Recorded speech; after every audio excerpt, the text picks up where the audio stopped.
Everyone.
Hello?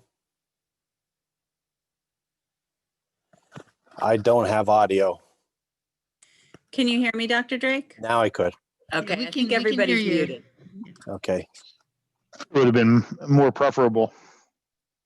Hey, Kari. Hello, everyone. Happy holidays. Hope everyone had a great break. I hope you did too. It was good. Never long enough. True. Hi, Carrie. Hello. Are we ready? Okay. So I'll bring this meeting to order. The January 7th regular school board meeting, and it's 7 o'clock. And it's the first time to start a meeting here, so give me a second. Okay, first of all, we're going to do the Pledge of Allegiance.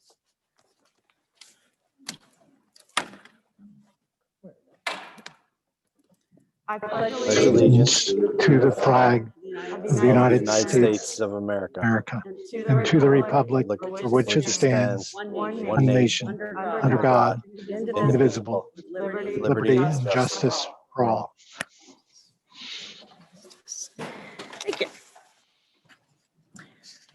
Okay, Mrs. Castle, could I have a roll call, please? Mr. Cunningham, Here.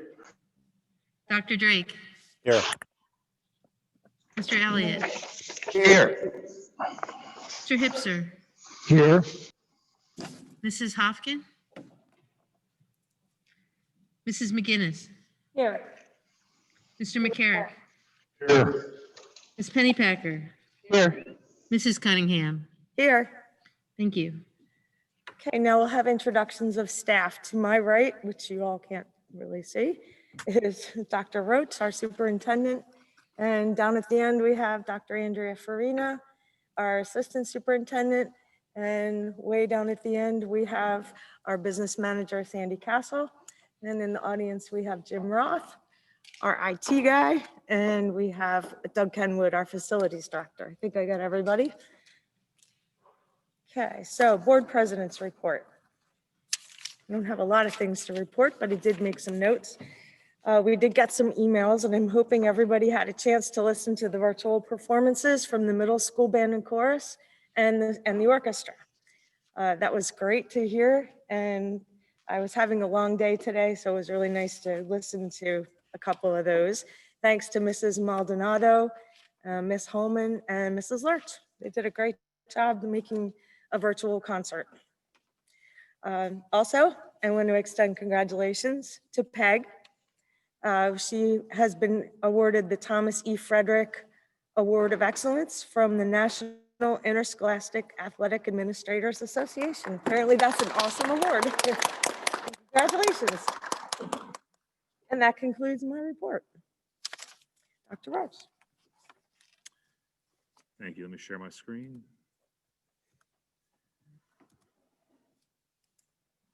We're good. Okay, thank you. Mrs. Cunningham, happy to be here. First, for our report tonight. Okay, I'm on a couple screens here.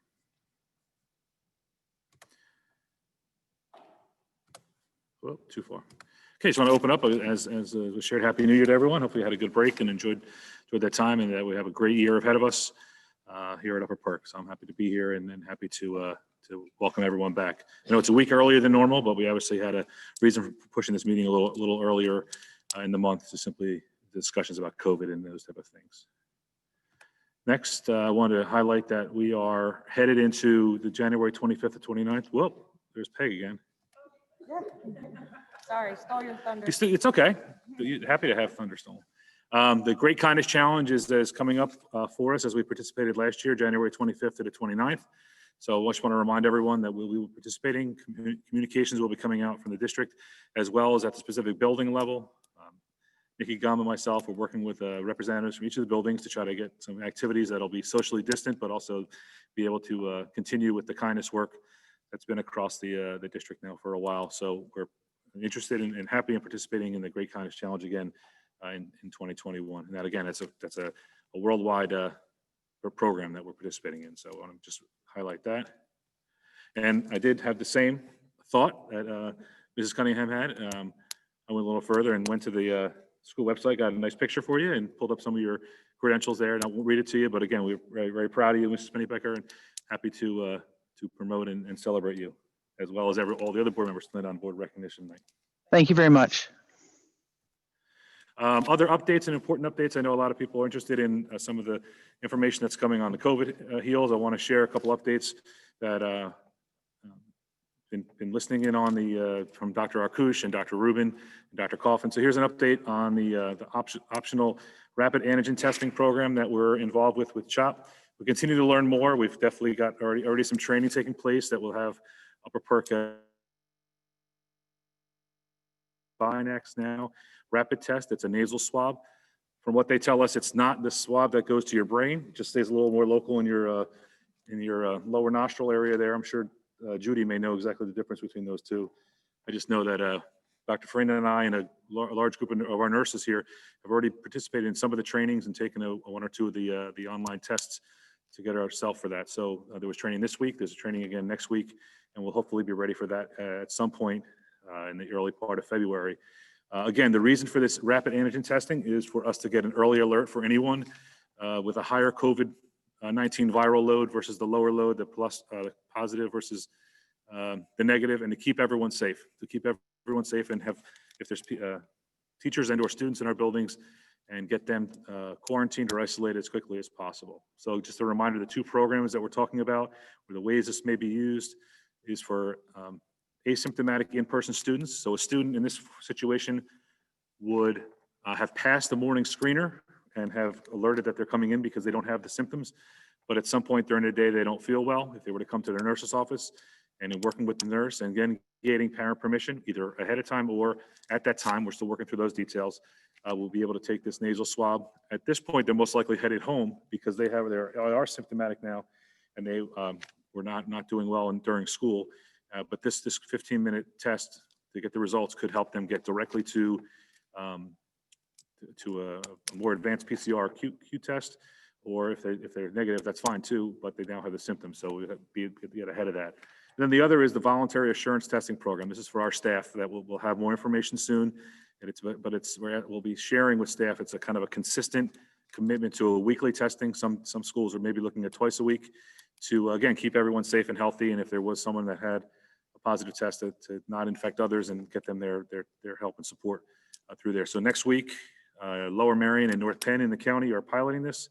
They've gotten their in-house training last week before the break and this week, and they're going to be piloting that. So we're going to learn from them and see if we can't get that in place. Again, all efforts to help keep our buildings open and our students and our staff safe. So we'll have more information out about that.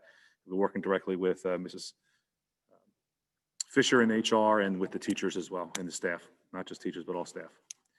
And then finally, on this chart, this page here, there's an update on vaccines. So everyone knows the vaccine are being distributed at this point. From what we're hearing from the county and from Dr. Arkush is that they are still in the 1A category. And we are fortunate enough that we were able to, through St. Luke's, have our nurses participate in that, or at least have the option to sign up for that. So our school nurses are already being given information for that. And then our faculty and staff are in the 1B category. She anticipates the 1B category in Montgomery County opening up maybe the last week of January, more likely the early first week of February.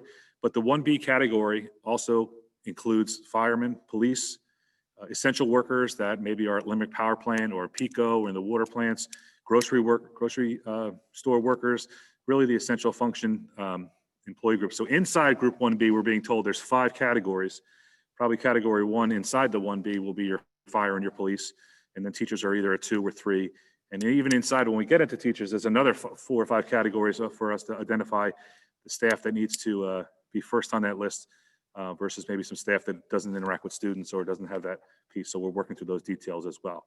So it's exciting to hear that that's on the horizon and we can get everyone that has an option. Again, this will be a voluntary, it's not going to be mandatory. And we're hearing some point early February, maybe fingers crossed late January through at some point March to get everyone there. The challenge here is not the distribution from what Dr. Arkush said. She said it is getting the actual vaccine. They're requesting 5,000 a week. They're only getting 2,000 or 3,000. So the good news is that for our staff, that it doesn't matter where you live. If you live in Bucks County or Lehigh County or Berks County, but you work here in Montgomery County, you're welcome to participate in the Montgomery County. You'll be on our list. It's not about where you live. It's about where you work. And we're hoping, in Dr. Arkush's words, she's hoping the other counties are doing the same. So if there are Montgomery County teachers or staff that work in other counties, they're going to participate in those programs. So it's going to be more inclusive than exclusive to try to get everyone through the vaccine. So that's an update that we have. And as soon as we get more, we will share that as well. Okay, next is everyone's favorite chart, but I know we've seen many, many times in terms of the transmission, the low, the moderate, and substantial. We obviously, everyone knows we're clearly still in the substantial category, but as it has now become a pattern, when we have a board meeting, we do get an update from PDE that day at some point, so we can quickly turn around and share an update with everyone. So at the bottom here, I have a link that takes us to that revised PDE guidance. And for us, I think the main change here, this again, you'll see the same exact chart that we've seen that we've seen the entire time there, but now they have added this elementary model a little further down as another step inside there for people that are schools that are still in a virtual, that maybe the push that we've talked about now the entire time about trying to get elementary in sooner and or for more consistent time. So that's the update from the PDE that came out today, adding there, but they are continuing even in substantial and even through the attestation form, continuing to promote in-person learning as best they can. Again, I know the numbers are higher than many of us would like, but that's the updated guidance from PDE, and we'll see how it shakes out in the next couple of weeks for those numbers. So I will share the numbers that we have to be consistent. So these are the numbers. It truncated a little bit back to November. If you go onto the site, on our website, into the metrics sheet, you'll see that we've moved a couple things around, but all the data is still there. But you can see that trend of the incident rates per 100,000 and the positivity rate. So again, these links here are live when you see the presentation for the early warning dashboard. That's a PDE site or our site. I'll just take you here quickly to again show you that we continue to update this. All right, so there's the chart that I just shared. You can see we have open spots here. We'll continue to fill in through February. The rest of the data that would be on the end of there is down at the bottom of the page. It's still there. There's the substantial category. Again, all the counties that are associated with have been substantial for a period of time. These are the cases in the last 7 and 14 days across our municipalities. And this is the end of that data up there. So we just has some open spaces above as we fill it in. The boxes were getting too small and the font was getting too small, so had to make some adjustments. Here we've updated this information. This used to say something about November 9th when the county was pushing the issue of the district incident rate, which they are still supporting. But really the county now, with the attestation form that was signed that we talked about back in November, and PDE's recommendation, which Dr. Freeman, I'll ask her to talk about in a few minutes, are really trying to support schools staying open. So the county is now letting us know that as we are following through the PDE chart of the small, medium, and large schools, that they will get involved when they start to see a link transmission, as you can see here on the page, a link transmission documented in schools. That's when they may recommend us that shut down going back to a virtual environment. Or, this is really not their issue, it's more our issue, a functional closure, which we've had a little bit of that with our transportation earlier. But if we had a lack of teachers or staff, and this could be building-based and it could be district-based. So those are decisions that we'll have to make as we move forward. So they've changed their guidance a little bit based upon the update from PDE. So, and this is just more of the same data that's been on there for a while. So you can see those numbers if you'd like to go back and visit those. The links are live. At this point, I'm going to ask Dr. Farina just kind of drive a couple slides here because this is more in her wheelhouse of what she's been working on. So as Dr. indicated, the last time we met, we also got some guidance regarding school closures and the recommendations from PDE and the Department of Health. And so the chart that we've been publishing on the website quite frequently, it's updated multiple times a week, is the number of cases that are positive and or probable positive cases. And probable positive cases usually yield anybody in the household of a family member who is positive is a probable positive, thus gets included in our chart. The switch we made following the holiday break was that we are now documenting only those students who are positive or probable positive who are attending the brick and mortar setting and or are athletes and will come on our school property. And so if you had been monitoring this document over time, you would see the numbers are much smaller at this point. And so this currently is our active positive and probable positives and our active probable and positive staff members. And so this is important data because it is the cumulative number of positives and probable positives of students and staff that come on the property that influence our decision on if we need some type of school closure for cleaning purposes. And so if Dr. Roach, if you could advance one slide. I also want to refresh you on what those recommendations were. And PDE and DOH laid out those recommendations based on the size of the school, the overall size of the school. However, it is determined, so our elementary is a small school, our middle school is a medium-sized school, and our high school is a large school. And that's overall school size. But what it is dictated by in terms of closure is how many of those active positive or probable positives there are of people who are coming on site. And so when you refer back to the graphic, in an elementary setting, you see in that category, we are in substantial, we have been, we likely will continue to be in substantial. And that's the decision-making matrix that we have to use if we need to close our buildings. However, we want to talk about the asterisks behind each of those numbers. If you see school closure for 3 to 5, 3 to 7, 14 days, that is entirely reflective of our capacity as a school district in conjunction with the Department of Health to contact trace and to quarantine students. So our responsibility is to identify those positives, calculate them, and then quarantine anybody deemed a close contact. And so over this course of time, we've been able to work to refine a system with which we collect that information quite rapidly from families, where we're asking them who those are. And then we as a school-based team, your principals, your nurses, our athletic director, our trainers, we quickly identify anybody who would have met that criteria of close contact, closer than 6 feet for more than 15 minutes. And then we start the notification process immediately. And so we have a system, it is in place. We are able to leverage and deploy that system. And so this will be determined, the number, if at all we need to close buildings, it will be determined on how quickly we can quarantine students who are deemed close contacts. And so obviously to scale, we have a system, and I want to reassure the board that it is a good system that we've been working on over time.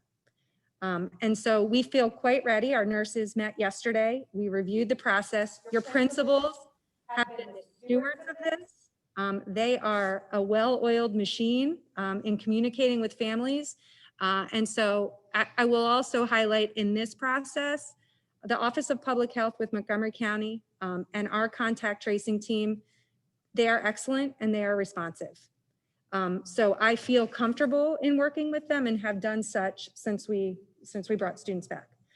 So if you want to forward, if you want to click to the next slide. However, as I say all that, there are some things that I want to impress upon anybody listening and the board. It is incredibly important that we are collaborative and we work together to do this. We are asking families to follow the procedures that have been laid out in the health and safety plan. We're asking staff to follow those procedures. The first one being that we need you to self-monitor. We need you to complete that. It's an app, it's in Skyward. It asks you about your symptoms and your potential close contacts. Information is very powerful in this situation in order to mitigate the transmission of virus in our school properties. So that is something that if I can impress upon anyone, please, please, please. No one is permitted to come to school if they've not done so. And so we realize that this is going to be difficult to get hundreds of kids to do. So the principals and I have worked on refining a system that we will work with our little ones. If their parents forget to do it, we will help them through. There is a process that backs up, students unfortunately forgetting to do that. We realize that may happen. We've all been doing this over the summer as administrators, and sometimes, I've been sitting in the parking lot going, oh, I better, I forgot. And so it is a practice and a protocol that we need to get everyone to adhere to. We want to remind families masks must be worn.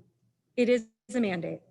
And we will uphold it at the building level, in our buildings, in community members coming to our buildings. That is something that we need to reinforce. We are going to ask all students and staff to wear a mask and to keep it on all day. We know it's difficult, but that is what's keeping us safe. Staff and students must use hand sanitizer. So that is a practice we will continue.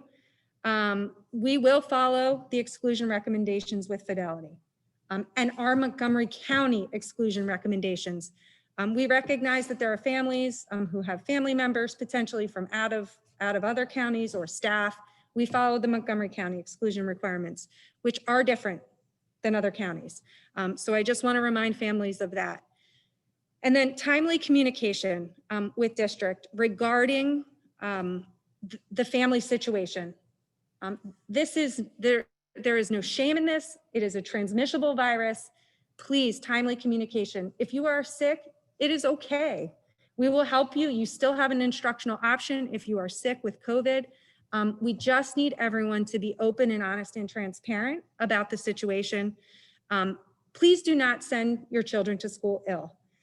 As a parent myself, I understand that sometimes it is difficult and you want them to go, you don't want them to miss out if they're on a blue day and they happen to get sick on a blue day, that this was their chance. We are trying to mitigate transmission at all costs. And so please, please, please, we ask, if your children are ill, please do not send them to school. And if you are ill yourself, please do not come to school. That is really important for everyone to remember. If you also remember, there are parents in the declaration who said that they would be transporting because the bus is the place we can't really mitigate. We can't offer that social distance just by nature of the bus. And so we do anticipate that at drop off and pickup, we are going to have a lot more family vehicles dropping students off. Please take your time, plan ahead, be on time. Please drive cautiously through our campuses.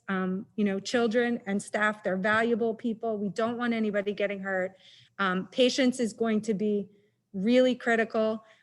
One building in particular, our 4th and 5th grade center, please, please, please, we're asking to drop off in front of the school, passenger side, on the school side. Mr. Vigilante has been communicating that wonderfully, and he will continue to do so. But in that particular facility, we're asking for parents to really pay attention to the flow of traffic. And truthfully, as we are excitedly prepare for our transition on January 19th, there are some keys to our success. Flexibility is essential. This is everyone's first pandemic.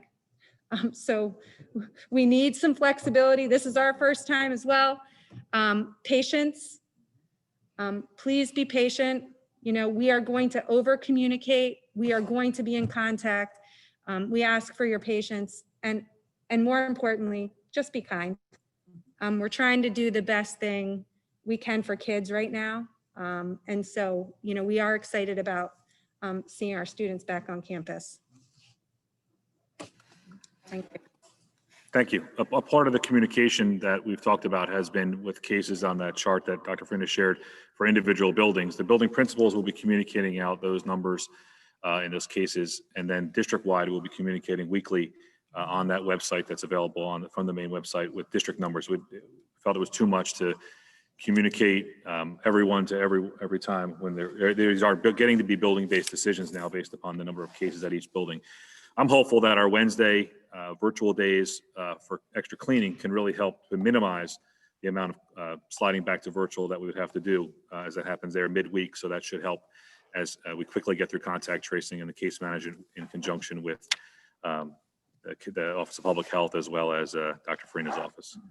So I believe that's the end of the report. And the only other thing, loose lips through, the only other comment there is that I know there was a lot of questions in terms of the hybrid and all that. We are still on track based upon the decision the board made and voted on November 23rd, that we are headed into starting the hybrid on Tuesday, January 19th. Again, I know PDE had sent some additional information out, but at this point, that's what we've been working towards. And again, the purpose of this meeting a week earlier was to be able to let everyone know that that was the plan. So that needed to be confirmed and or however, whatever board discussion needed to happen about that. We want to be clear, we're ready to communicate tomorrow. As of tomorrow, the blue designations, the gold designations for our students, as well as any teacher adjustments from the elementary level will be sent out from the teacher, from the individual teachers to their families. Kind of waiting on tonight as waiting to tomorrow for the big kind of unleash of information, because that's what we've been working towards. And we're excited to have students back on campus. I know for some, this is still concerning and cautious, and the case numbers are extremely high. And for others, as emails I've gotten today, we need to have students in 5 days a week. So it's kind of still all over the place with not a great solution, but I think we can look back in hindsight and say we should have or could have. At this point, this is probably the best we can do with the 6-foot barrier that we're still maintaining in safety. And it seems to be in line with what PD is sharing to go with the hybrid at this point. And I understand the hybrid model is not clean. It's not the best, but it does get us some in-person time face-to-face, and it does move us a little closer. I'm hopeful that once we get through March and into the April timeframe, into warmer weather, we're hearing there's some definite positivity. If we get through the vaccine, that's all offered into a lot more for our students. But at this time, that's what we were planning on. So that's the end of the report. Thank you very much.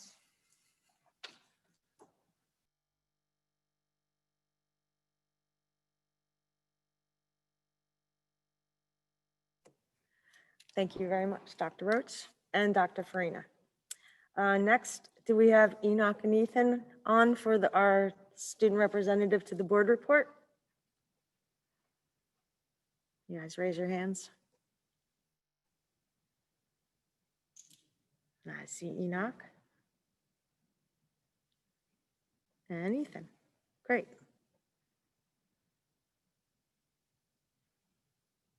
You guys can go ahead and unmute. Thank you, Mrs. Cunningham. So to start, winter sports started back up on Monday, January the 4th, and competitions for these sports will begin on the 18th. Friday the 15th is an in-service day, and that's no school for students, and there's no transportation for Western Center students on that day as well. And additionally, there will be no school on Monday the 18th for MLK Day, and I'll send the rest off to Enoch. Thank you, Ethan. So hybrid, as you guys know, starts on January 19th. The blue group will go on Tuesday and Wednesday, and the gold group will go on Thursday and Friday. Midterms start on January 20th. PSATs for 10th graders and 11th graders who choose to take it will take place on the 26th. Third marking period begins January 27th.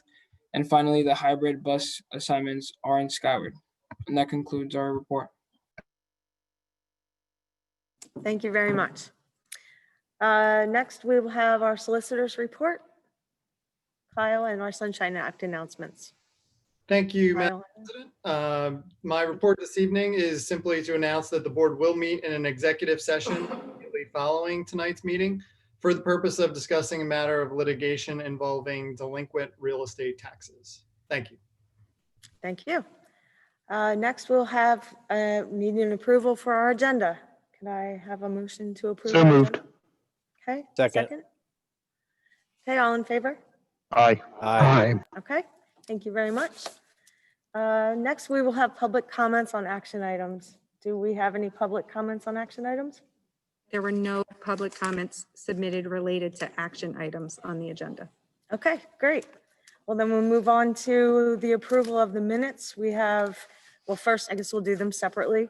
Motion to approve the November 23rd special board meeting minutes. So moved. Second. All in favor? Aye. Make sure you put discussion in there. Yeah, you're right. Sorry about that. Anybody have anything to say about that now that we approved them? Okay, letter B, motion to approve the December 7th reorganization meeting minutes. So moved. Second. Any discussion? Hearing none. All in favor? Aye. Aye. Okay, and lastly, the motion to approve the December 7th regular board meeting minutes. So moved. Second. Any discussion? Hearing none. All in favor? Aye. Aye. Okay, great. And now public presentation discussion for School Board Director Appreciation Month.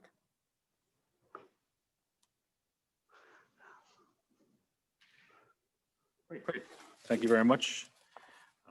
In honor of school board's commitment to our students, schools, and communities, January is once again designated school board director recognition month.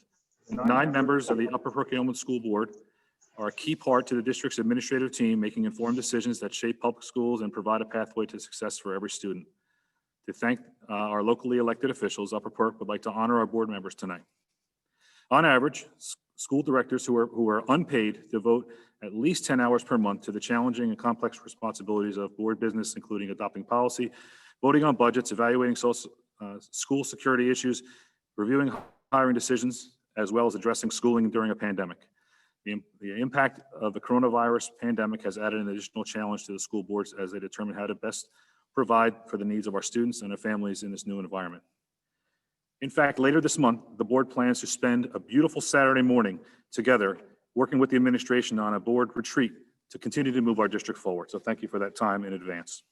Tonight, we do have a few things planned for the board. So first, board members, I'd ask you to open your envelopes that are at each of your stations. Give you a second for that.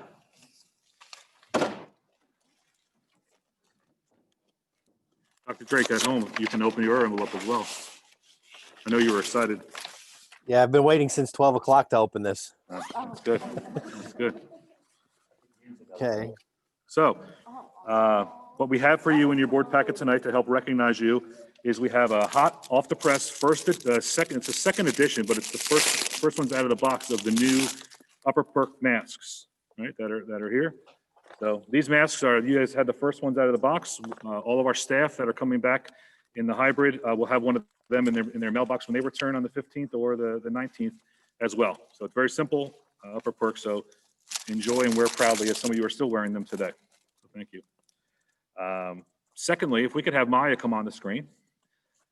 Every year, you know that there is a book that seems to be a tradition here in terms of recognizing the board. This year, due to COVID, we didn't want to have an exchange of books for whatever reason, so we have a different solution this year.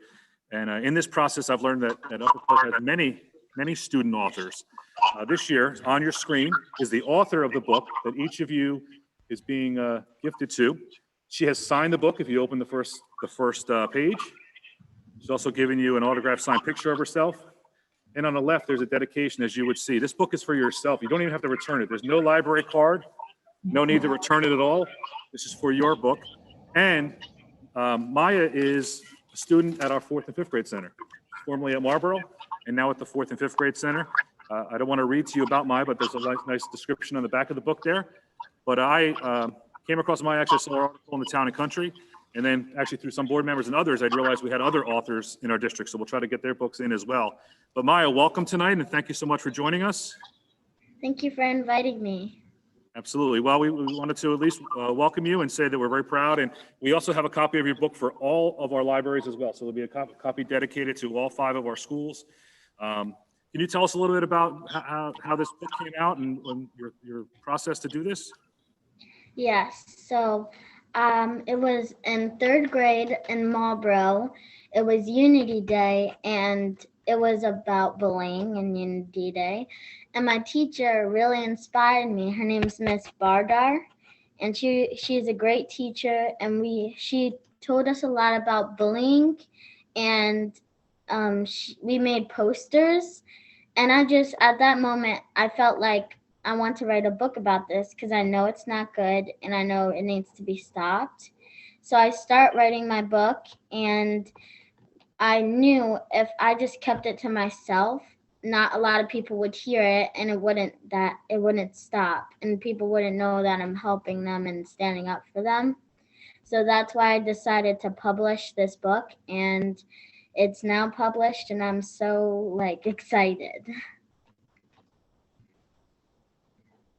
And thank you so much for inviting me.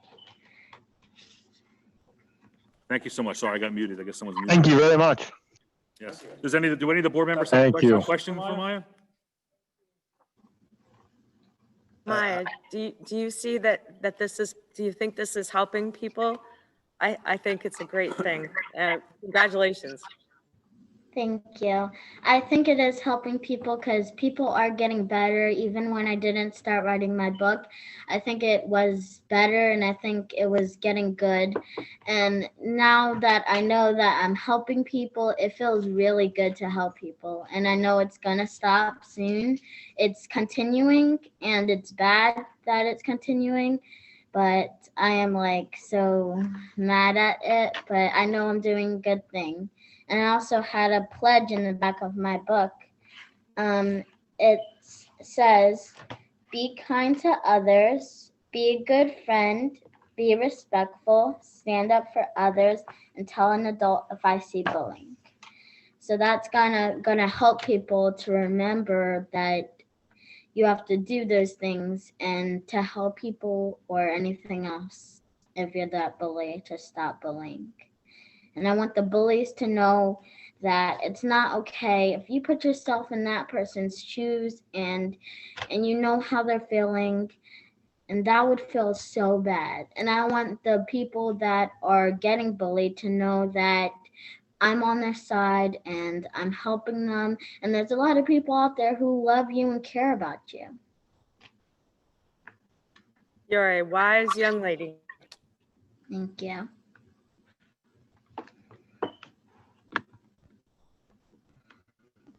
I could just say it was worth the 8-hour wait. I have Beautiful. a question for Maya. there's a lot of people on this call that you can't see besides the pictures, and there'll be a lot of people who watch the video. Where can people purchase this if they wanted to buy a copy of it? You can buy it on Amazon, or you can search up my website. It's bit.ly/girlbossmaya. But they can purchase it at Amazon as well. Yes. And okay, great. I hope you get lots of sales after this. Congratulations. Thank you. For the board members, that web address she put is on her signed picture inside the envelope. So that's there if you want to put it on your social media, those type of things. Anyone else, any other board member? Could I request that in the minutes that we put the name of the book when we do the final minutes, just so if anyone's interested and missed the address, they could reference it. Great idea. Yes, we'll do. Well, okay. Maya, thank you so much for joining us this evening. We're looking for great things for you in the future. And now that we know that we have advocates like you in our schools, we're definitely going to lean on you a little bit to help us out as we move forward. So thank you so much. We're very proud of you. Thank you. Thank you for inviting me.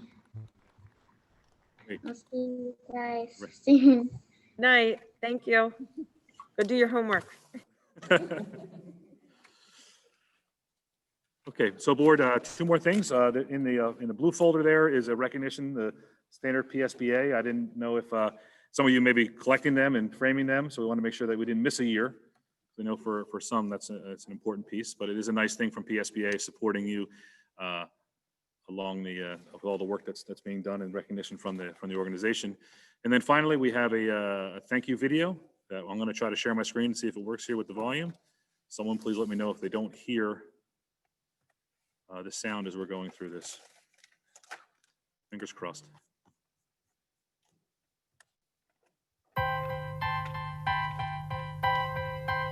Hear it?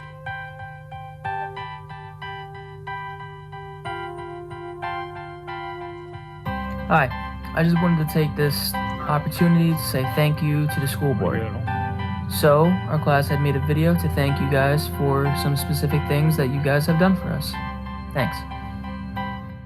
Thank you for going on these extra meetings to help us, the students. Everyone really appreciates the work you guys have been doing. Thank you. Hi, I'm Mia, a junior at UPHS, and I just wanted to take a quick minute to thank the school board for all of the technology that they have provided for teachers and students during this virtual learning environment so that everyone can be successful. Thank you to the school board for all the planning you did this past summer. Thank you for listening to teachers and community members and giving your time to make a difficult decision. I just wanted to thank the school board today for allowing the special needs kids to be a part of a sports season last year. Playing bocce has helped them feel that they are not left out, and they really feel included, which for a special needs kid, that is a big deal. So thank you for letting them play bocce last season. Thank you, school board, for allowing us students to play fall sports. It means so much to us that we can still play the sports we love during this time. Once again, thank you for the special opportunity you gave us. Thank you for allowing students to be able to attend their favorite clubs, such as Leo's Club, Drama Club, and Art Club, alongside gaming, yearbook club, and student council. This Christmas, UPTV would like to thank all the school board members for helping to make the health and safety plans for the rooms and hallways of the district schools. Thank you for making sure that when we all return to school, we can feel safe both in and out of class. Thank you, school board, for letting the special needs students to continue their education in the building. It is important for them to have support in their learning and important to receive more assistance in their education and in their everyday life. And they can't receive that without being in the building. I know that the parents and students appreciate it, so thank you to the school board. Thank you for approving the auditorium renovations last year. Thank you for approving the play each and every year, both middle school and high school, and giving students these opportunities. Though we were unable to do the entire show last year, thank you for giving us that last night before schools properly shut down. Thank you for supporting the arts each year on the individual level by coming out to see the play. And though that's a little difficult this year, we appreciate these past years.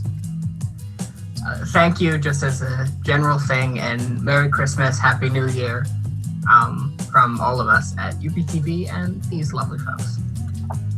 Hello, my name is Sebastian N.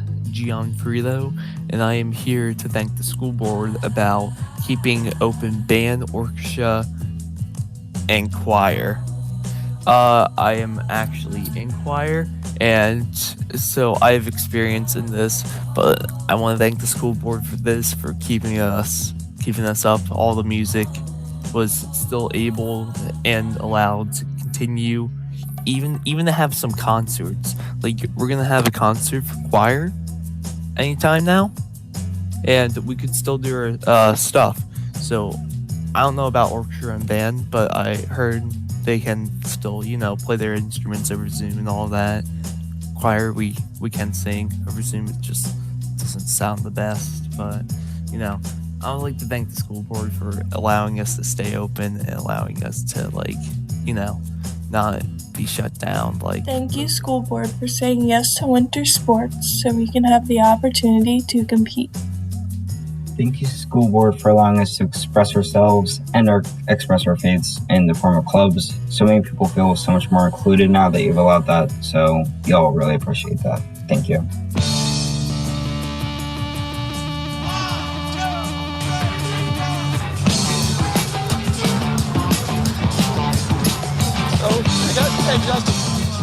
Thank you for allowing the senior send-off to happen for the class of 2020.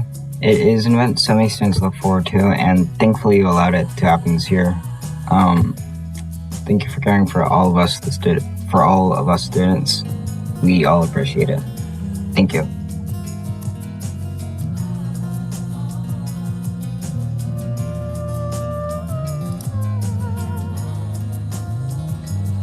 I want to thank the school board for having an in-person graduation for the seniors of last year. I know that all the seniors appreciated it, especially with how everything was going and how unnormal everything was. Thank you, school board, for arranging that and making that happen for the seniors.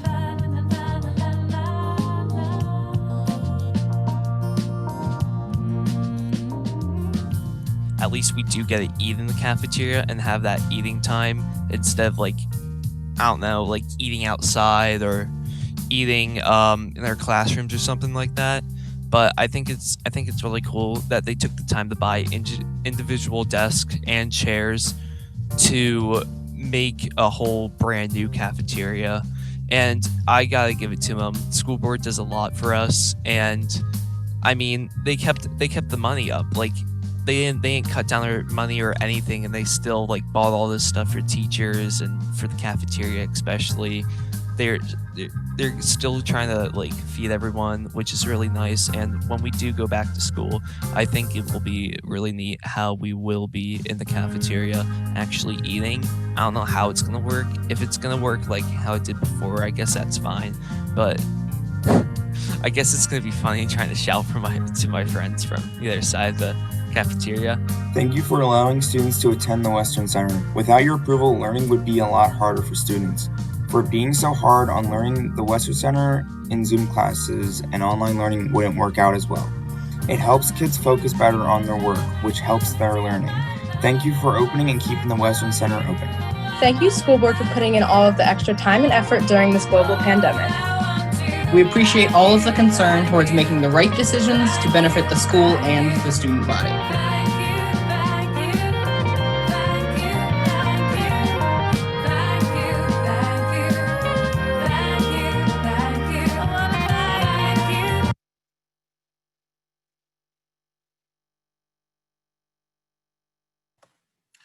So that's the end of the recognition. That was the UPTV students that put that together, and Mr. Thomas. So we appreciated all that effort, and really just want to again recognize.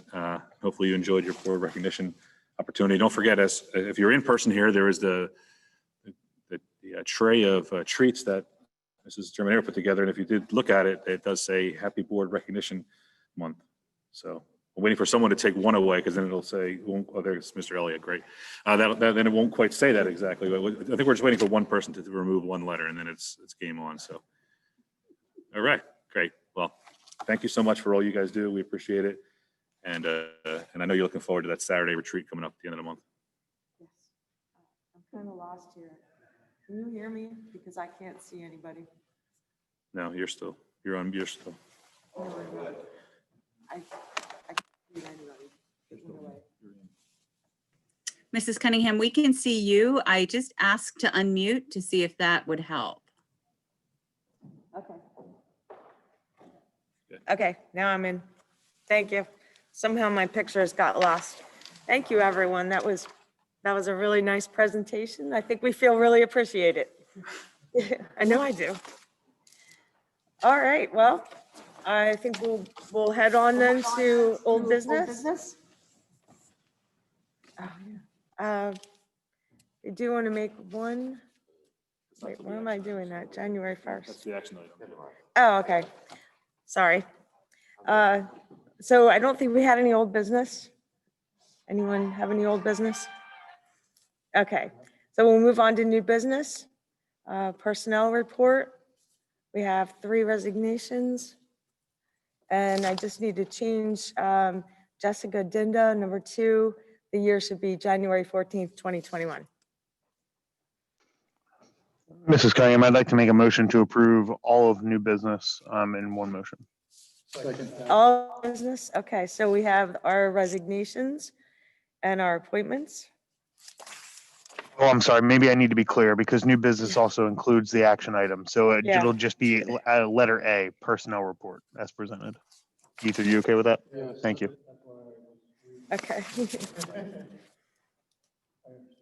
Why does this never add up right to me? Okay, so I have a motion and a second for all personnel report. Any discussion? I did. Oh, Mike, go ahead. So obviously there's a couple, we have a couple of resignations here, but I just want to throw a shout out real quick to 2 of them. Obviously I help out a lot with Upper Perk Youth Basketball. Tanisha was so great helping us out when it came to getting into Marlboro or if we had any questions or anything like that. And Tim over at the middle school was one of the custodians here.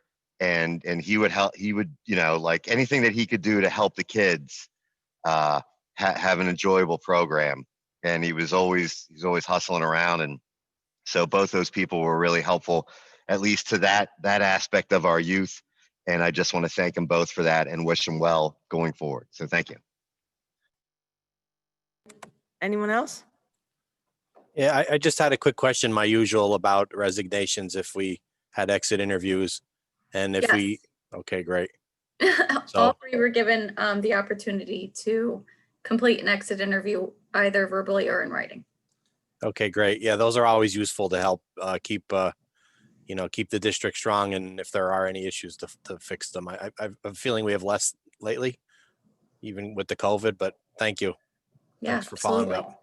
And I agree with you, Dr. Drake. Anyone else? Okay, so next up would be. Nope, all those in favor. Oh, that's right. Thank you. All those in favor? Aye. Aye. Where did my brain get to this afternoon? Okay, so all approved. All right, now we're going to move on to our action items. Make a motion to approve action item 1, the motion to approve the following board revisions, repeals, and adoptions. Any discussion? I just have a quick question. Policy 218.2 terroristic threats. I was wondering if there's an AR that goes along with that. There wasn't a mention of an AR, like the tobacco nicotine one talks about an AR that outlines the policy implementation, and the weapons policy has information about disciplinary actions, but there weren't any with regards to the terroristic threat. So I was just curious if there was an AR that went along with this that I missed.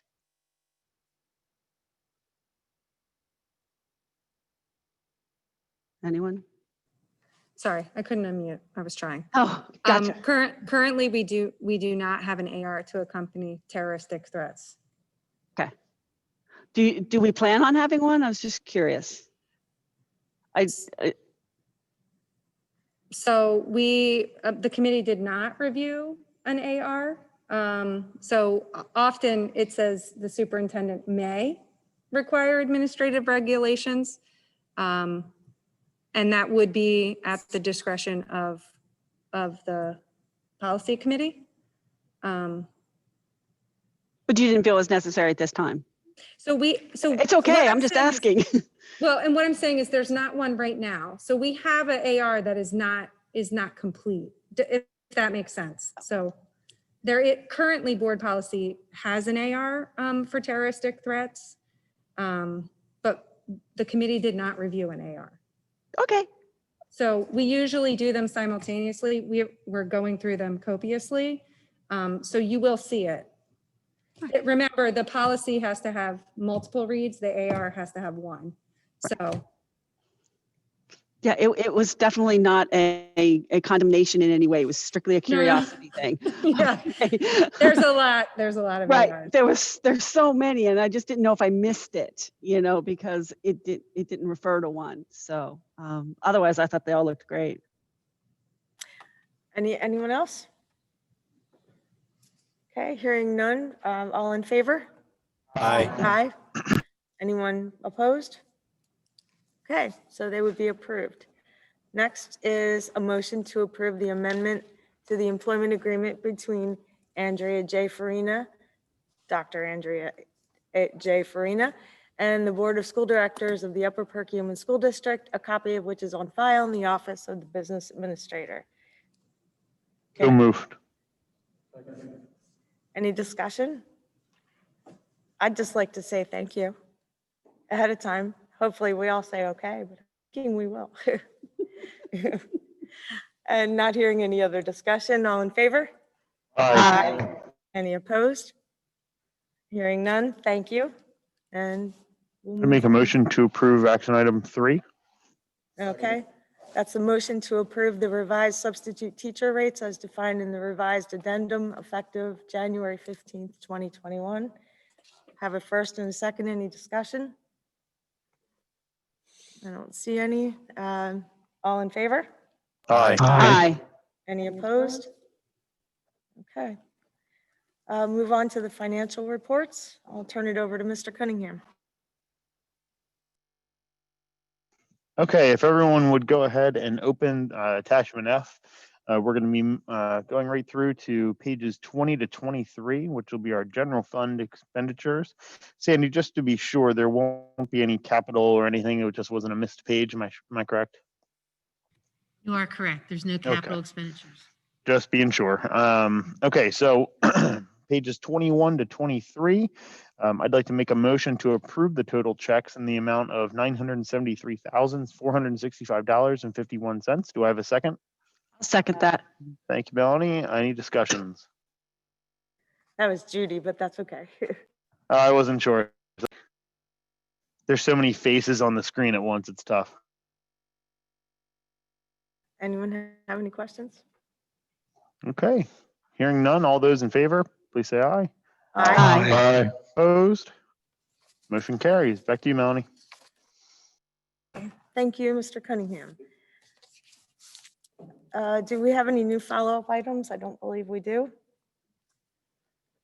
Okay, so that'll move us on to public comments. Do we have any publics that would like to comment?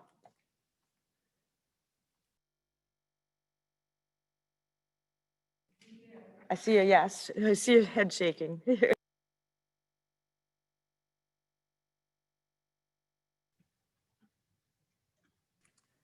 I moved Mrs. Buckwalter to be able to talk. Can you hear us? I don't know, Dr. Freen, if you can hear that. I don't mind managing from here. Hi, can you hear me? Yes. This is Maggie yes. Buckwalter. Yes. Hi, Maggie Remind us Buckwalter, of your residence, please. Upper Hanover Township. Thank you. Hi. First, just a few quick questions for clarification. So the first week will be a 4-day four-day school week. Will there be no intensive cleaning then in the midweek? Dr. Roach, do you want to take that?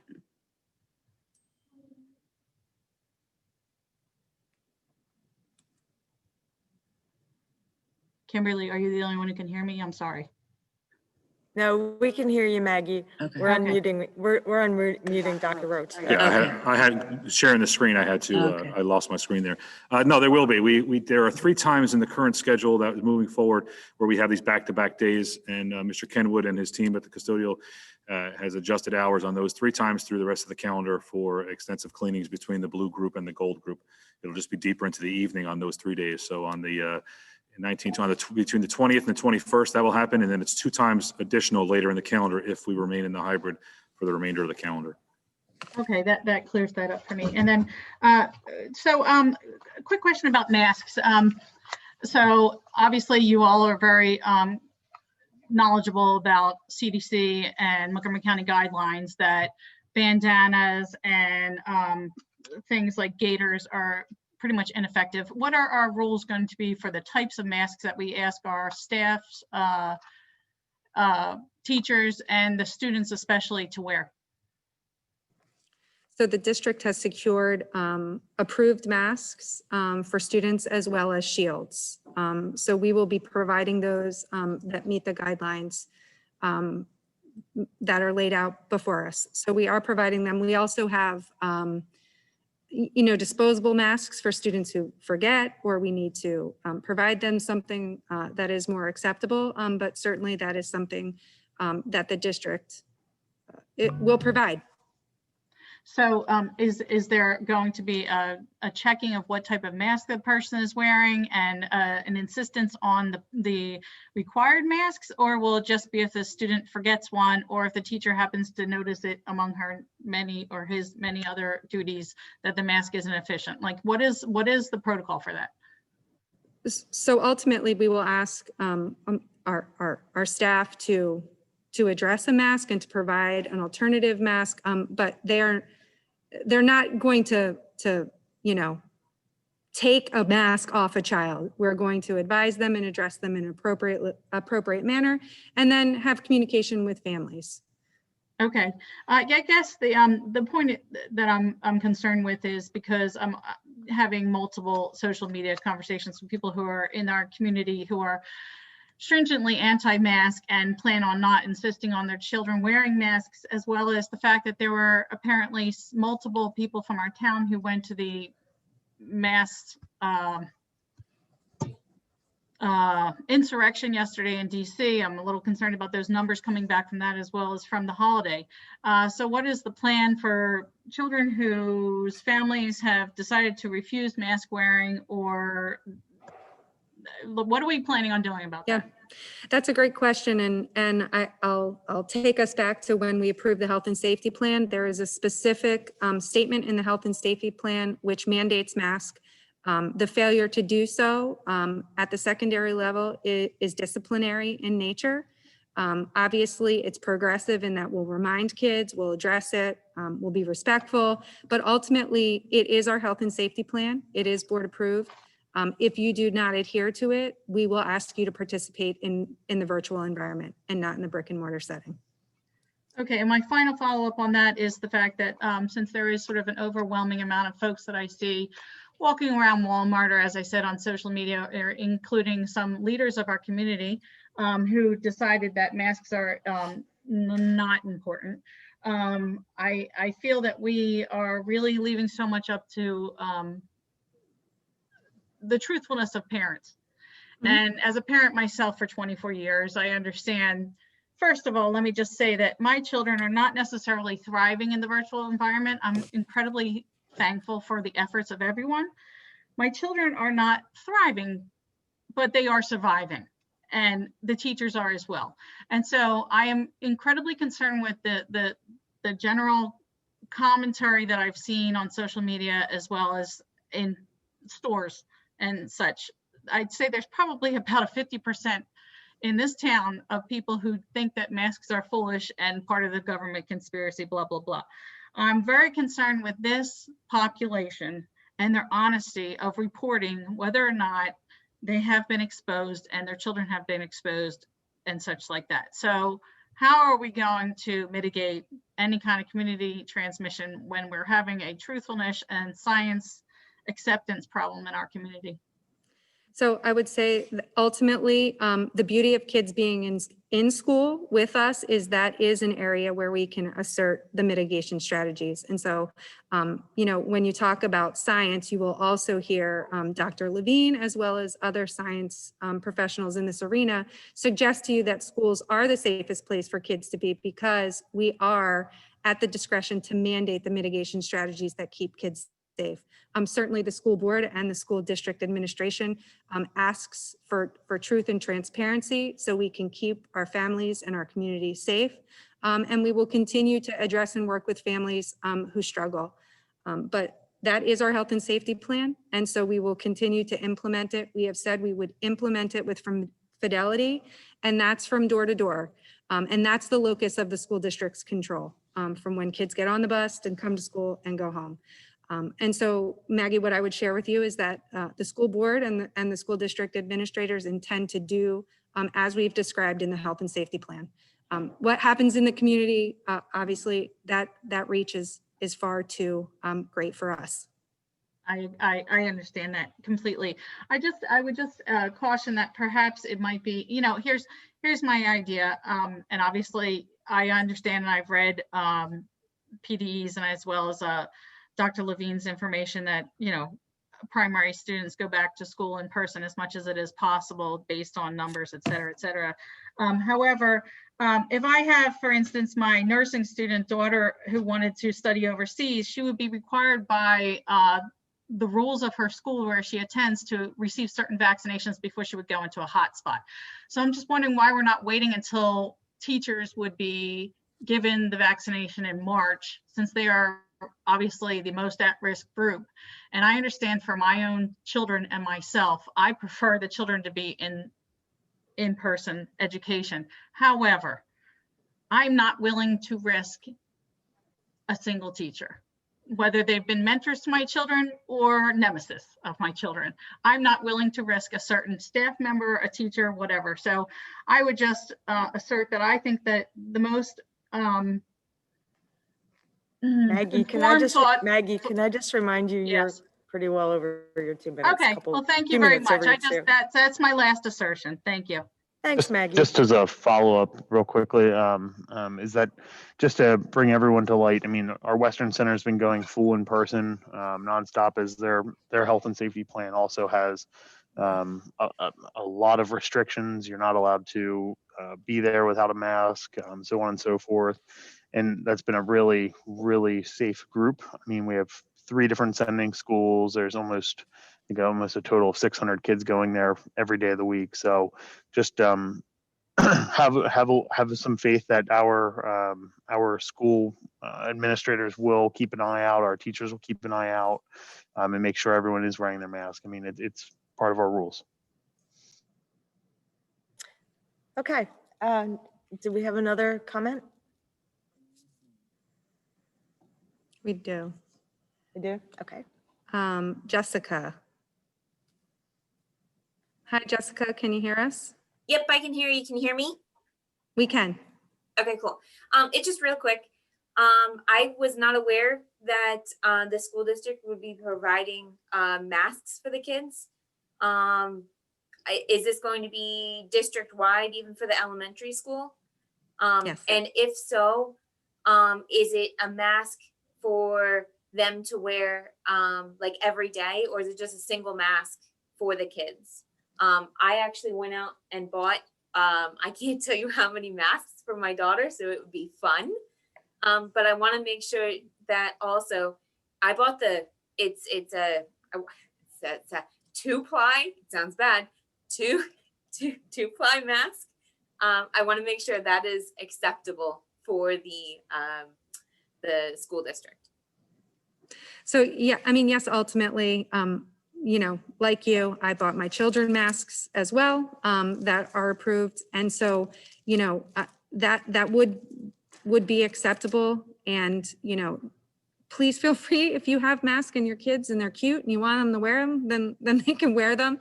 It would be things like gaiters or bandanas that we would really that has, we've been informed that those are not really as protective as they need to be. But certainly families who have bought masks, such as the one we're all, these types that we're wearing are acceptable. So, and then we have disposable masks, the blue ones that you see. So we'll have those available because we know ultimately in the health and safety plan, we said daily and to make sure you have a backup. But in those extreme cases where kids are forgetting, we have them for them. Okay, thank you. Yep. Thanks, Jessica. Do we have any other comments? We do. We have Jennifer Moran. Okay. Hi, Jennifer. Can you hear us? Hi, everybody. Hi, Jennifer. You're good. Just remind us of your township of residence, please. Well, Pennsburg, I guess, / Upper Hanover. My address Great. is. So I guess, like one of the biggest things I did want to say was just the fact of, I know that, a lot of craziness has been going on. However, this meeting is definitely should be about our children's health and safety and education. That's what these meetings are for. With that being said, I have absolutely nothing against the Western Center. I love what they've been doing. However, I do need to make, like a statement that I get an email once a week that there are positive cases. So just going to put that out there. But I think they are doing a good job. I'm curious about what does this have to do with the paper that was signed? Does that come into play? I know the Dr. Osh and the school board president at the time had to sign a paper. Still very confused about that. I'm going to be honest with you. And is the movement to open up on the 19th due to the fact of the low cases that are in our schools presently? But if that changes because of the holidays now being over and everyone's gone home and so forth, couldn't that change very quickly? That's all. I hope. The attestation form that you referenced that Dr. Drake and I signed is coming from PDE, which acknowledges two things. One is the topic we're all talking about now, the masking order, that we're going to follow the universal mask order. And secondly, we're going to have in-person students in our buildings while we're still in substantial transmission category, which we are, anything above 100 cases per 100,000, that we were going to follow that other chart that Dr. Farina highlighted tonight with the different number of cases that has again been supported by the Office of Public Health. So without signing that attestation form or acknowledging you're going to follow the masking order as well as that chart, you must be virtual and you must remain fully virtual, 100% virtual. So by signing that, we were able to have at least initially our special education students and the Western Center students continue. And actually, we do not have to change that as we're moving into the hybrid on the 19th, as it is exactly the same. It's either all in or all out according to what the form was. So that was simply a clarification. It is actually, the form is allowing the state to not mandate closures as they did in March and allow those decisions to be made up in the local environments. Our numbers locally and the municipalities are high. They continue to fluctuate up and down, but that's part of that is because of our smaller populations. When you take a community of 4,000 extrapolated out to 100,000, those numbers seem extremely high in some ways. As of right now, we're moving forward. If the numbers get too extraordinarily high, I think we're focused on the number of cases, of positive cases in our buildings that would shut things down into a virtual environment, barring anything coming from the board of closure, or if there was an administrative recommendation to do something different. We're kind of shifting to the way that whether it's myself or the team has to make decisions on potentially sliding one building or multiple buildings back into a virtual environment for a period of time to conduct the cleaning, case management, and contact tracing, and try to keep our buildings open as best we can to continue and get students in person as much as we can throughout the rest of the year. Thanks, Jen. Thanks, Jen. Thanks. Do you have any more comments?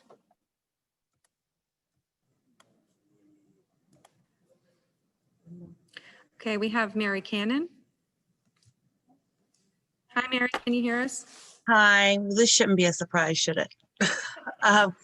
From Hereford, I just wanted to wish everyone a happy new year as well. Welcome back.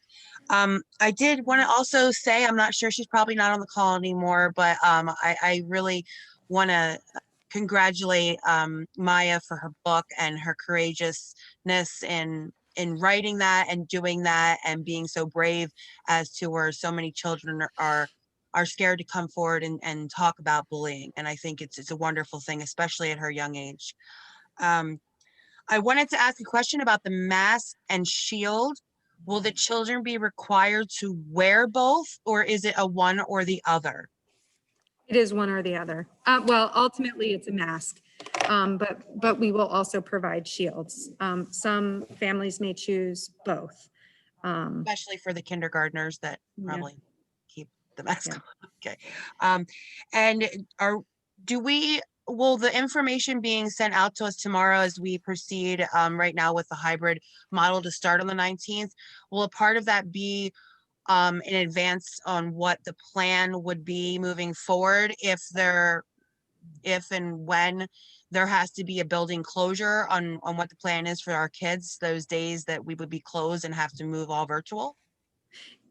Yes, so the principals are developing their respective building communication to send out with families simultaneous with the communication that will come from the district. And so some of that is district level communication, and then other of it is more granular about things such as that, Mary. You know, what does it look like if this happens?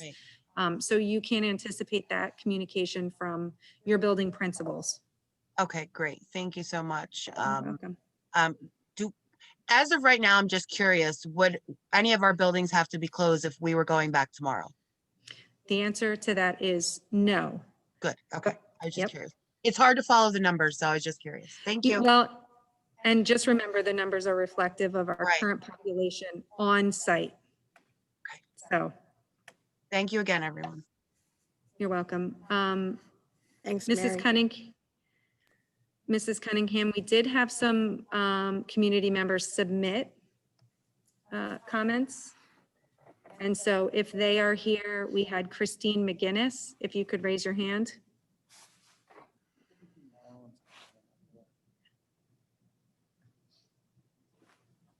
Okay, I just want to go through these so we don't forget them. We had Scott Hindman, Scott Charles Hindman.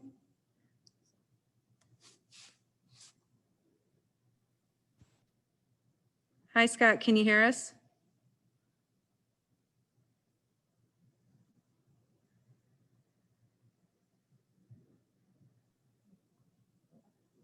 Oh. Scott, are you there?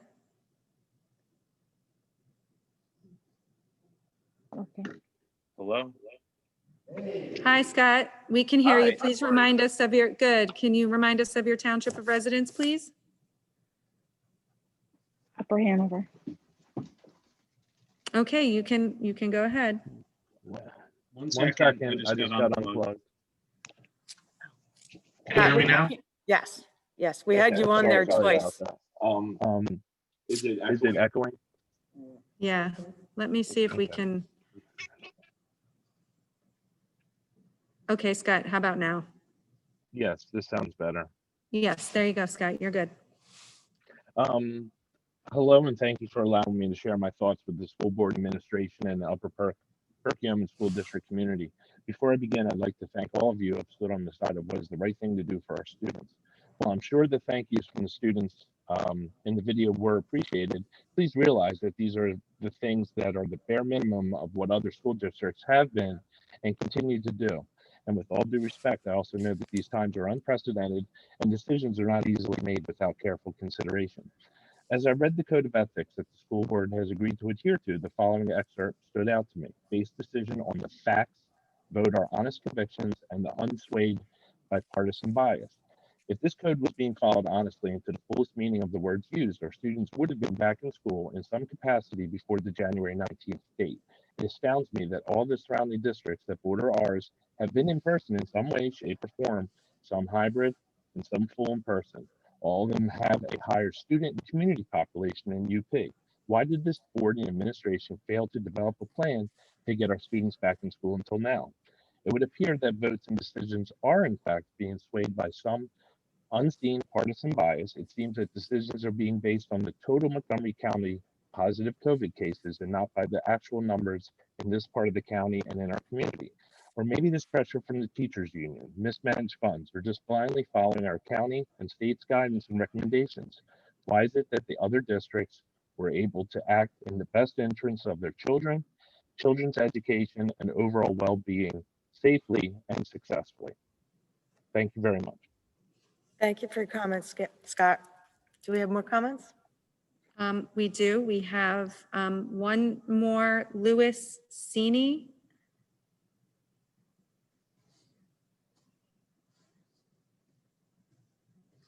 I see Barry. Oh, I'm sorry. I selected. There you go. Can you hear me now? Hi, Barry. We can hear you. Just remind us of your township, please. I live in Marlboro. All right. You're good, Barry. Go ahead. Did I understand you just now? And excuse me, but I'm asking a question rather than just making a comment, to say that the count of either quarantining or traced contact people are just referencing the number of people that are currently in the school? That is correct. So as soon as you open up the gates on the 19th, those numbers are going to wind up being more basically referencing community spread? Ultimately, when we record, we are not recording the students virtual. Some parents may not be reporting them. So these are the students who are with us in the brick and mortar setting or participating in athletics. And so we anticipate that when we have more students, we will be informed of more positive COVID cases. And how close are you to the thresholds right now? So ultimately, I'm talking strictly about Marlboro Elementary. So I'm going to diminish the question by making it a little bit more specific. So currently, there are 0 students face-to-face that have been reported. How many students are in Marlboro right now? I don't have the specific number. It would be disingenuous for me to say that, but maybe 25. Okay. It's a small population. It's our learning support population currently. And how many do you expect to have in when you have hybrid? Hundreds. So it's my position that with the onset of the availability of vaccines and the possibility that the school, basically school distribution by kids is not as prominent an issue as it may have seemed to have been in the past, but that was between kids.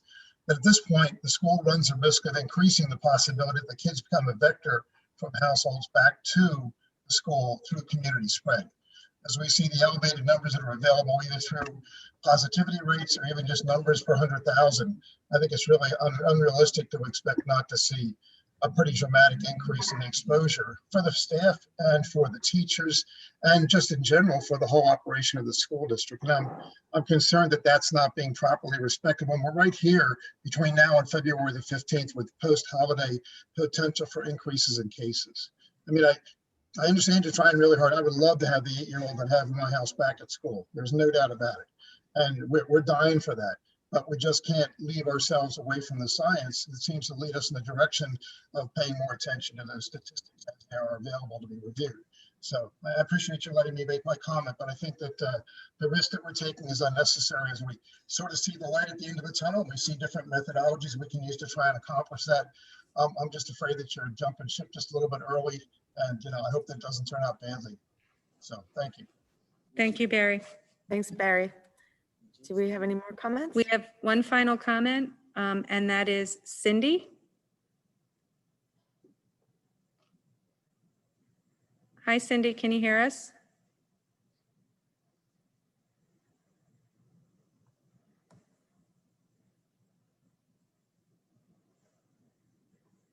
Cindy?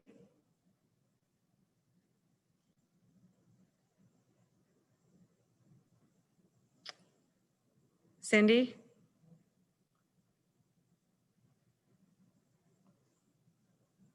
It does not appear that Cindy can hear us. So there's one more, Melina Matthews. Hi, Melina. Hi, school board. Thank you so much for taking this. Melina Matthewson, Pennsburg. I'm so sorry. I did miss the first 20 minutes of the meeting. I just want to confirm that as parents, we have the ability to keep our children virtual if we are uncomfortable with anything that the school board has come up with up to this point. Is that correct? That is correct. That's all I had. Thank you so much. All right. Thanks, Melina. Thank you. That is all the comments. Okay. Thank you, public. Now we go on to board comments. Mike, I see your hand up. All right. Thank you very much. Hey, so You're muted, Mike. there we go. You could hear me, but very hard. So the first question is somebody asked me, what's the plan? Normally the ninth graders get a tour. Is there, I mean, I assume it'll just be like the first day of school for regular kids when they go, like there'll be signs and stuff like that, right? I was asked that. So there you go. Yeah, they're creating videos, and there's a plan for students who've never been in the building, both freshmen and potentially sophomores who might not have been there. So Dr. Carpenter and his crew have been working on a really nice plan. That information Awesome. will come out with the communication this week. Okay, perfect. I was asked, I promised I would ask that. So there you go, cool. The only thing I would else just add is that, and you know, we talked about this earlier, and this is for all the community members and parents and stuff like that are planning on driving their kids. We have got to be patient. We have got to follow the rules. You know, too often you see cars zipping around buses or other cars trying to skedaddle and get in there quick. Everybody's got to be patient. We've all got to be understanding of what's going on, especially at that 4-5 center. We've talked about it before, but just to reiterate, East Greenville is looking to the district and our parents to really follow the rules when it comes to dropping off kids. So we need to follow those rules. Otherwise, they're going to make everybody drop off in the back. So let's follow along, listen to what Mr. Vigilante says, and let's make sure that we're not adding any extra stress or any extra danger, more importantly, to our students when it comes to drop-offs and pickups. That's all I wanted to say. Thanks. Thanks, Mike. I would second that. Anyone else? I don't see any Oh, am I missing somebody? Yeah. Sorry, Carrie. I had a quick question, really, more than a comment. One of the parents talked about the self-reporting and then what's the incidents in the building that would precipitate a closure. And I'm wondering if one possible way to get at that before we actually open the building is to start the forms a few days early, so that if while they're still in virtual, if they could self-report if they have COVID or COVID-like symptoms or they're in quarantine, that way you could get a handle on the numbers before the doors actually open. You know, worst case, if there's a lot of cases that are, you know, latent that we're not aware of. Just a suggestion. Yeah. And so we have been pushing out communication about how to report incidents. We've added it to our website. Mrs. Gum and I had a conversation to include in this Friday's blast an FAQ specific to how do I report? I mean, questions like, how do I report if my son or daughter or family member is COVID positive? What if I fail the symptom checker? What do I do next? So we created a bunch of those questions around just reporting and district response to COVID-19. And that'll be going out tomorrow to families in our district communication. Okay, I may have misunderstood. I thought you said we weren't tracking if they weren't in the building. Oh, so it sounds no, like you are. Oh, yes. So we are tracking if they are virtual. We just aren't reporting them because in our calculations for the attestation, we only need to report those that come face to face. Okay. So that's our responsibility. However, for the Office of Public Health, I'm responsible to report to them anybody I'm aware of, whether they are virtual or face-to-face. So there's two types of information I collect. It's just one type that I report out on the website. So I don't know if I could ask the question, but with the numbers that you have, would that change any of the building openings if they were now back in person? At the high school, so remember, it's a 14-day rolling window. So we came off a break, which means we were at 0. And so right now, the positive cases that come in it would not change. But remember, it's a 14-day rolling average. Okay. So as we approach that and as more kids come, you know, they're potentially, but it's monitored every single day. And so I report out the number that we're at. And please also know it includes staff. So it's a cumulative number of positives between students and staffs. And so every night and then early every morning, I look at those numbers to see where we're at. But please know, just because we meet that threshold does not mean that we necessarily have to close. Please also remember that every Wednesday, our buildings are closed. And so if they're closed intentionally for a purpose, one for cleaning, and another collateral benefit of being closed is that if we have cases that we're contact tracing, we can do such without students being on site. And so we have some built-in structure that supports and buffers us from the potential of needing an extended closure because we have those cases. And I can assure you, we are under no illusion that when we get more kids, we're going to have more COVID cases. That's not the question. It's how quickly can we identify and quarantine students, clean the buildings in order to get kids who are not COVID positive or not close contacts back to school. And so I want to reinforce that while those numbers dictate the school closure recommendations, there are built-in mechanisms for us to monitor and respond quickly to those. Okay, thank you. I should have anticipated you had that under control already. So thank you. But thank you for reassuring us. Yeah, and also, if in the event of a closure for as little as a day or two, based upon exactly what the criteria Dr. Farina just shared, that 14-day rolling would reset itself because that whole group has been cleaned out of that queue, so to speak. So that's a part of working with the county. That's where the Office of Public Health will help us and guide through and look at case by case and look at all those cases. And as I shared it during the report, that the county is looking at getting involved if and when they have a linked transmission in school.